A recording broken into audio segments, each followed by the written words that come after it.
100 গ্রামের মতো চিড়ে, আদা, লঙ্কা, পেঁয়াজ, ধনেপাতা কুচোনো, একটা পাউরুটির স্লাইস গুঁড়িয়ে নিলাম, সেদ্ধ ডিম গ্রেট করে নিলাম, স্বাদ মতো লবণ, পরিমাণ মতো হলুদ, গোটা পোস্ত, লঙ্কা গুঁড়ো, গরম মশলা গুঁড়ো, পরিমাণ মতো বেসন দিয়ে সবগুলোকে ভালোভাবে মেখে নিয়ে একটা শক্ত ব্যাটার বানিয়ে নিব।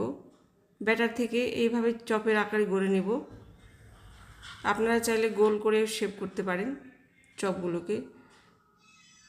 একটা বাটিতে 2টো ডিম ভেঙে নিলাম আর বিস্কুটের গুঁড়ো নিয়েছি।